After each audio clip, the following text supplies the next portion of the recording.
Hey, tired souls. You don't realize how strong you are, until life stops asking politely, and starts breaking things. Not slowly, not gently. I'm talking about the kind of breaking where everything you thought was stable, collapses at once. Your plans fail. Your money disappears.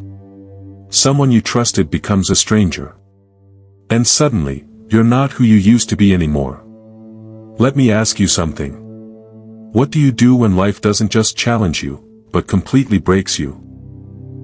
Because most people will tell you to stay strong, to keep pushing, or they say everything happens for a reason. But they never tell you how to survive the moment when your mind is tired, your emotions are unstable, and your reality doesn't make sense anymore. And that's where this video is different. Because I'm not just going to motivate you. I'm going to show you how to think when everything is falling apart. And if you stay with me, by the end of this, you won't just feel better. You'll be dangerously calm in situations that used to destroy you. Now here's the truth most people avoid. Life doesn't break you to destroy you. It breaks you to expose you. Marcus Aurelius once said, "The impediment to action advances action. What stands in the way becomes the way." Sounds powerful until you're the one going through it. Because when life hits you, it doesn't feel like the way. It feels like the end. And that is exactly why most people never recover. They misunderstand what breaking actually means. So let's start with the first thing life takes from you when it decides to test you. Number 1. Control. And not the fake control you pretend to have. I mean the illusion that your life is predictable. This is how it happened. Everything was going fine, until it wasn't. You had a plan. You had direction. You knew what tomorrow looked like. And then something happened. Maybe your relationship ended without warning. Maybe you failed at something you gave everything to. Maybe life just hit you with something you didn't see coming. And now you're stuck asking, why is this happening to me? You replay it in your head, trying to find the exact moment things went wrong. Because if you can find the cause, maybe you can fix the pain. But here's the truth. You're not actually looking for answers. You're looking for control. Psychologically, the human brain hates uncertainty more than pain. That's why you overthink. That's why you keep replaying the situation. Because your mind is trying to rebuild a sense of order in a world that suddenly feels chaotic. But here's the problem. The more you try to control what already happened, the more powerless you feel. Epictetus said it clearly. Some things are in our control, and some things are not. Simple sentence. But almost nobody lives by it. Because accepting that you don't control everything feels like weakness. It feels like giving up. So instead you resist reality. You fight what already happened. You argue with the past. And slowly, that resistance becomes your suffering. Let me make this real for you. Imagine someone loses their job. At first, it's shock. Then fear. Then anger. And then comes the dangerous part. They start thinking, this shouldn't have happened. And that one thought keeps them stuck. Because now they're not just dealing with the problem. They're fighting reality itself. And that drains you more than the situation ever could. So here's the shift. The moment life breaks your sense of control, your power doesn't come from fixing everything. It comes from choosing what to control next. Not the past. Not other people. Not outcomes. Just your response. And I know that sounds simple. But it's not easy. Because your emotions will fight you. Your ego will fight you. Your expectations will fight you. But this is where real strength begins. Seneca said, "We suffer more often in imagination than in reality." Think about that. Most of your pain right now is not from what happened. It's from what your mind keeps adding to it. The what ifs. This shouldn't be happening. What does this say about me? So here's the solution. When life breaks your control, stop trying to control the situation, and start controlling your interpretation. Instead of asking, why did this happen to me? Ask, what can I do with this now? That one question shifts you from victim to strategist. And that's the first step in becoming unbreakable. But here's where it gets deeper. Because losing control is just the beginning. The next thing life takes from you is far more dangerous. It attacks how you see yourself. And most people don't even realize it's happening. Number 2. Your identity. You don't just lose something. You start losing who you think you are. The confident person becomes insecure. The strong one starts doubting. The one who had it together now feels like they're falling apart. And it's not just the situation that hurts. It's what it means. You start thinking, if I failed, does that mean I'm a failure? If they left, does that mean I'm not enough? If I'm struggling, does that mean I'm weak? And slowly, without realizing it, you stop separating what happened from who you are. Psychology calls this identity fusion, where your experiences start defining your entire sense of self. And once that happens, every setback feels personal. Every failure feels permanent. Every mistake feels like proof that you're not who you thought you were. But here's the truth most people never hear. You were never your success. And you were never your failure. You were just the one experiencing both. Marcus Aurelius wrote, "You have power over your mind, not outside events. Realize this, and you will find strength." Notice what he didn't say. He didn't say you control outcomes. He said you control your mind. Because your identity is not what happens to you. It's what you choose to believe about it. Let me give you a real-life example. Two people go through the same breakup. One says, "I wasn't enough." And they carry that into every future relationship. The other says, "That wasn't aligned with me." And they grow from it. Same event.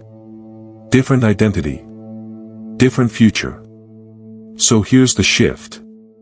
When life breaks your identity, don't rush to rebuild it. Question it. Because sometimes, the version of you that got broken was never strong to begin with. It was just comfortable. And life has a way of destroying what's comfortable, so you can discover what's real. But I'm going to be honest with you. This next part is where most people collapse. Because after control is gone, after identity is shaken, there's one thing left that life targets. And if you lose this, you don't just feel broken. You stay broken. This is where it gets dangerous. And almost nobody talks about it the right way. If you're still watching this, good. Make sure you subscribe and share this video with friends and family. You might just save a life by doing that. Now what comes next is the difference between people who recover and people who never do. Number 3. Meaning. You wake up, and nothing feels the same. Not because your life is over, but because it feels like it has no direction anymore. The things that used to excite you don't hit the same. The goals you had feel pointless. Even small things feel heavy. And the worst part? You can't explain it. From the outside everything might even look normal.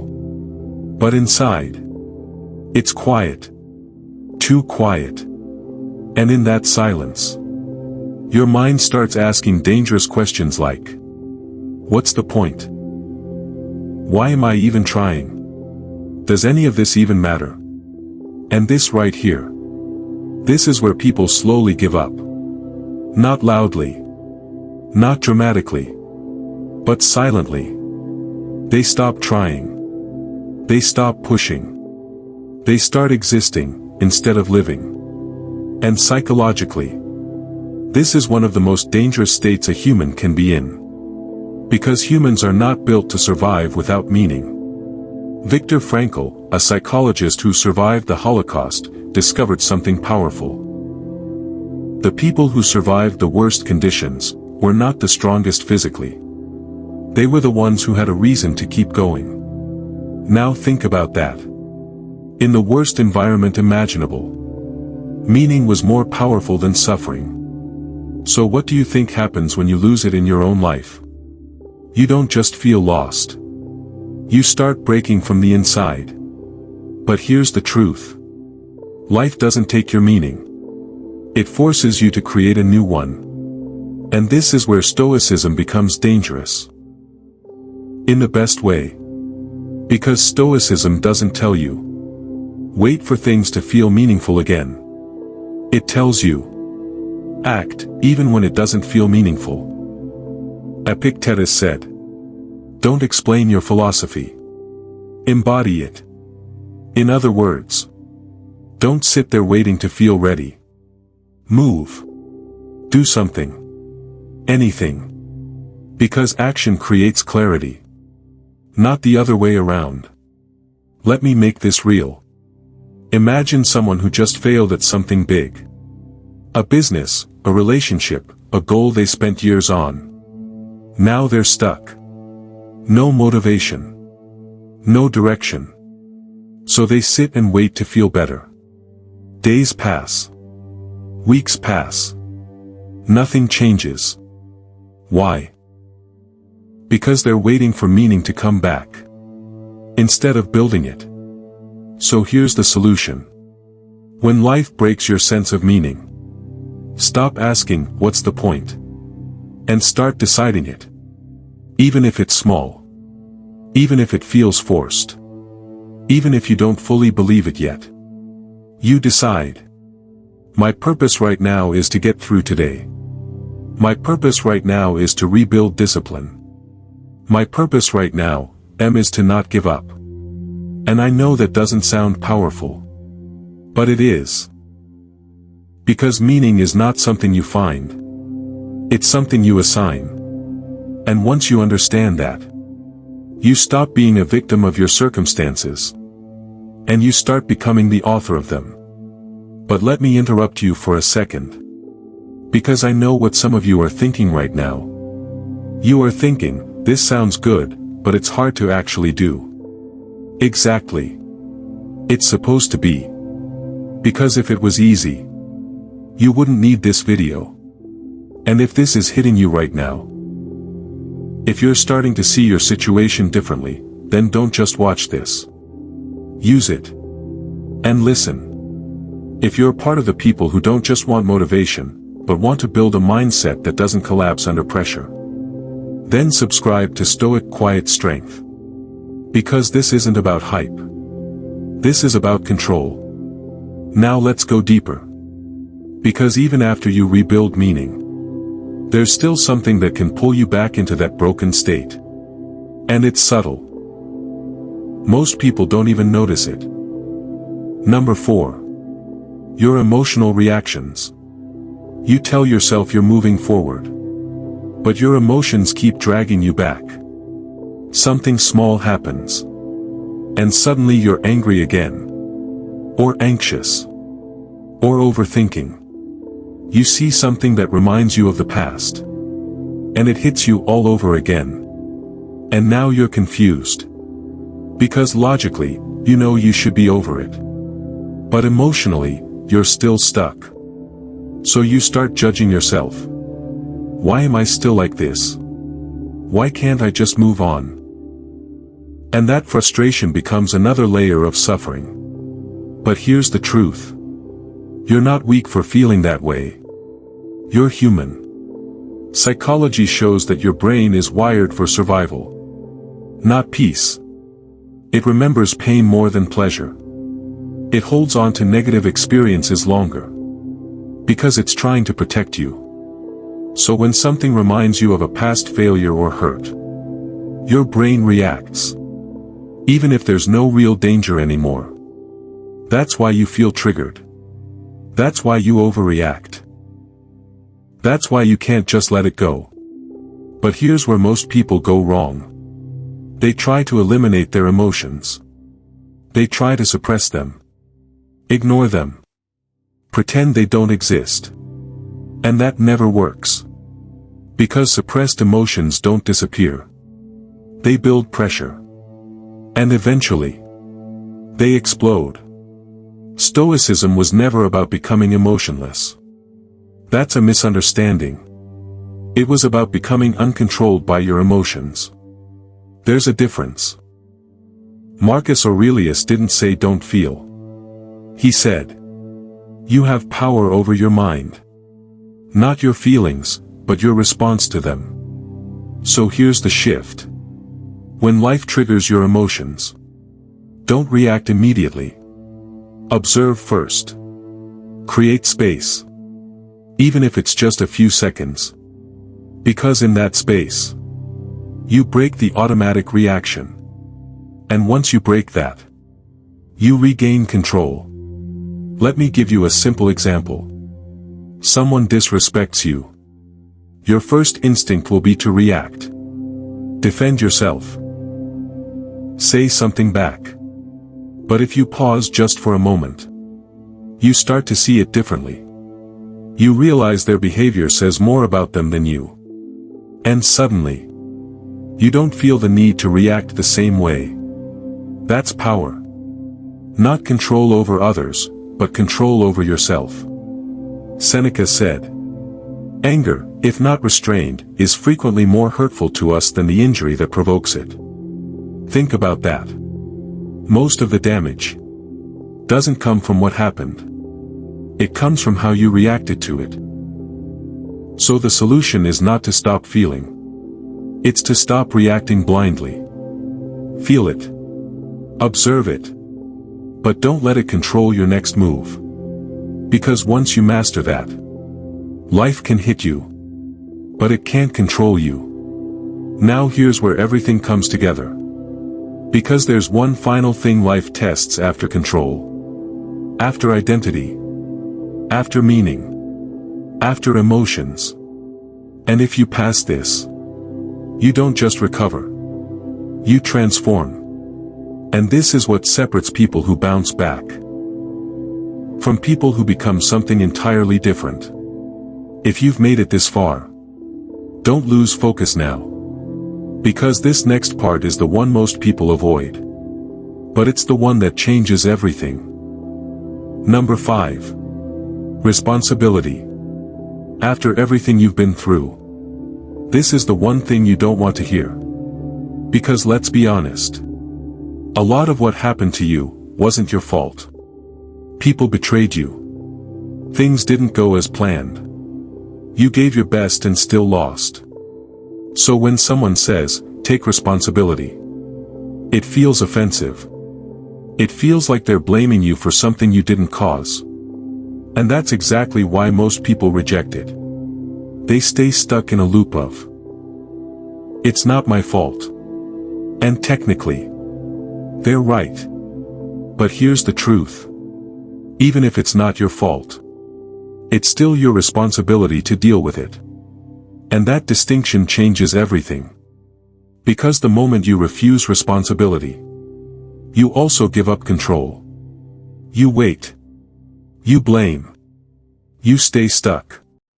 But the moment you accept responsibility, not for what happened, but for what you do next, you take your power back. Epictetus said, don't demand that things happen as you wish, but wish that they happen as they do happen, and you will go on well. That's not passive. That's not weak. That's strategic. It's saying, I may not have chosen this situation, but I choose how I respond to it. Let me make this real.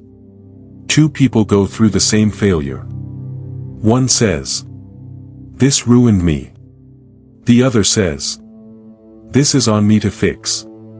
Same situation. Different mindset. Different outcome. And I know that second mindset is harder.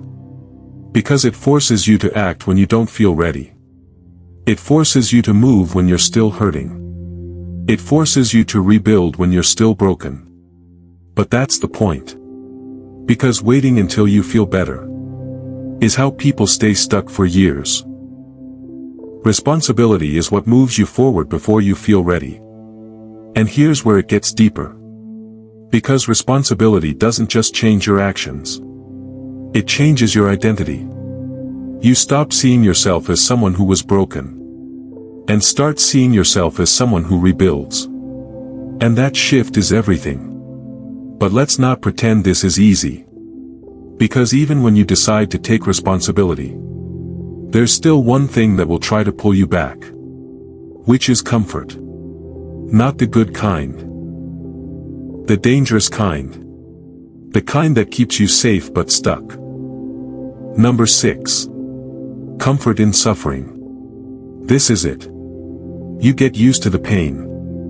Not because you like it, but because it's familiar. You know how to be the version of you that's struggling. You know how to overthink. You know how to doubt. You know how to stay in your head. And as strange as it sounds, that becomes your comfort zone. Because stepping out of it means stepping into the unknown again. And your brain hates that. So it convinces you to stay where you are. It tells you, take it slow. Maybe later. You're not ready yet. And just like that, days turn into weeks. Weeks turn into months. And nothing changes. Not because you can't change, but because you've adapted to staying the same. Psychology calls this learned helplessness. When someone experiences enough setbacks, they stop trying, even when change is possible. And this is one of the most dangerous mental states you can fall into. Because now, you're not being held back by your situation.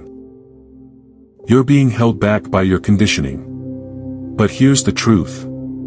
Comfort is the enemy of transformation. Marcus Aurelius said, "If it is not right, do not do it. If it is not true, do not say it." Simple. But apply that to your life right now. Is staying stuck helping you? Is overthinking helping you? Is avoiding action helping you? No. So why are you staying there? Is it because it's familiar? So here's the solution. You have to break your own pattern.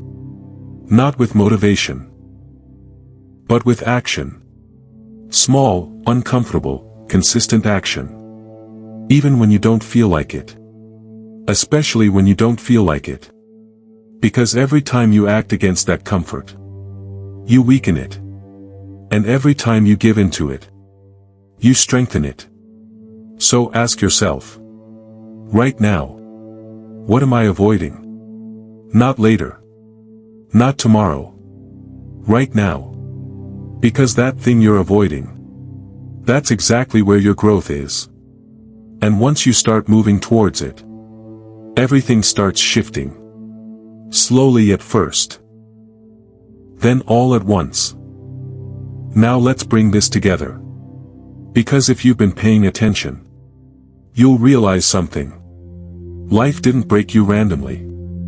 It followed a pattern. It took your control. Then your identity. Then your meaning. Then tested your emotions. Then forced responsibility. And finally, it tried to keep you comfortable in staying broken. But if you've made it through all of that, if you're still here, then you need to understand this. You're not the same person anymore.